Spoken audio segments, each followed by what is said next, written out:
ولكن إذا مس أمن أي مواطن مغربي سوف نرد بقوة. منذ أسبوع انتشر في وسائل التواصل الاجتماعي فيديو لشخص مجهول يهدد المغرب باسم حركة أبناء الشهداء المسلحة، فيما خرج آخر أيضا يقلد أبو عبيدة الناطق الرسمي باسم كتائب القسام بغزة، وهي إشارات. يقول الناشط الصحراوي: ربما يراد منها تقييد الحادثة ضد مجهول لا ينتسب للجبهة بشكل مباشر ويحقق لها جزء من أهدافها.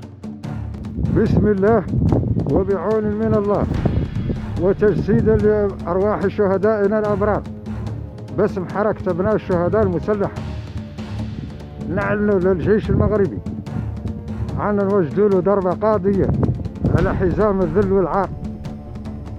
وعنكم يا الصحراويين اللي متواجدين في الجيش المغربي، اكحزوا خيلكم، ارجعوا لدياركم.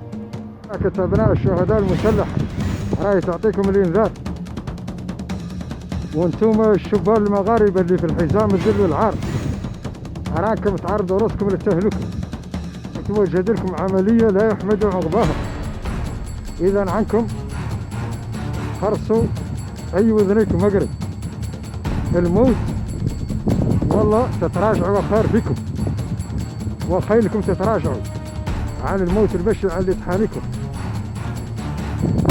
أسفرت 4 انفجارات مساء السبت عن مقتل شخص وجرح 3 آخرين، بينهم 2 في حالة خطيرة، في مدينة السمارة في منطقة الصحراء الغربية المتنازع عليها، وفق ما ذكرت السلطات المحلية المغربية الأحد من دون الكشف عن الأسباب. وبتصدر فرضية أن تكون الجبهة الانفصالية وراء واقعة السمارة النقاش العمومي، سيما مع توالي تهديداتها المتصاعدة بشن حرب عسكرية ضد المغرب، وفي ظل حضور وفد من بعثة المينورسو أمس السبت لمعاينة الواقعة. يبقى هذا الاحتمال راجحا، بيد أن القيادي السابق في الجبهة استبعد في تدوينة على الفيسبوك أن تتبنى البوليساريو الواقعة أو أن يصدر عنها أي موقف بشأن علاقتها بالحادث، ما لم يعلن المغرب بشكل رسمي وعلن اتهامها مباشرة. من جهة ثانية، يرى المتحدث أن توقيت العملية بيوم قبل جلسة مجلس الأمن يفيد الجبهة في تأكيد روايتها بأن المنطقة متوترة ومضطربة، دون أن تظهر بأنها هي المسؤولة عن ذلك، خاصة وأن الأماكن المستهدفة هي أحياء سكنية والضحايا مدنيين، والأقصاف العشوائية والغادرة عديمة الجدوى والتأثير وغير الدقيقة هي بصمات معروفة للبوليساريو. يؤكد رئيس المركز الصحراوي لحقوق الإنسان لافتاً إلى أنها لا تستطيع التركيز على أي هدف عسكري بسبب ضعف التسليح وانعدام القدرة على التوغل في المنطقة العازلة.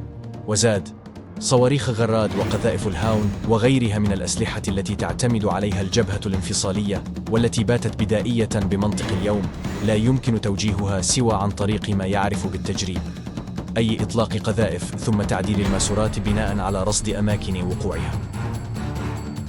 بما أن البوليساريو تفتقد للقدرة على الرصد العسكري داخل الأقاليم الجنوبية المغربية، فإنها تنتهج استراتيجية القصف العشوائي التي من النادر أن تصيب هدفاً أو تحدث ضرراً، وإن أحدثته فلن يكون هدفاً عسكرياً بالضرورة، بل سيكون على الأغلب إما أماكن غير مأهولة أو أهدافاً مدنية.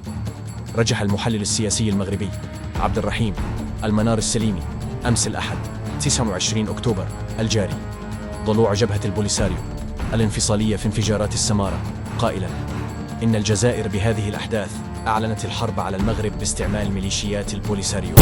وأضاف المحلل السياسي أن الانفجارات قد تكون باستعمال قذائف الهاون التي أطلقت في مدى قريب جدا من مدينة السمارة، مشيرا إلى أن مدى قذائف الهاون لا يتعدى 5.5 كيلومترات.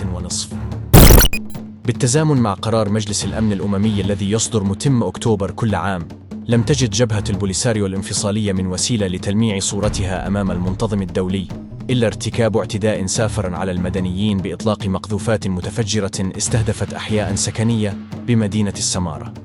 وحول احتمالية أن يتسبب هذا الهجوم في إثارة قلاقل بالمنطقة في حالة تأكد مسؤولية الجبهة الانفصالية وراعيتها الجزائر، فإن الأمر سيكون له تأثير طبعاً، مذكراً بأن عمر هلال السفير الدائم للمملكة في الأمم المتحدة صرح بأن المغرب في حالة تعرضه لأي هجوم سوف يقوم باسترجاع المنطقة العازلة، لذلك المجال مفتوح أمام الدولة لقراءة ما وقع وتقييمه، وعلى إثره ستتخذ الإجراءات اللازمة.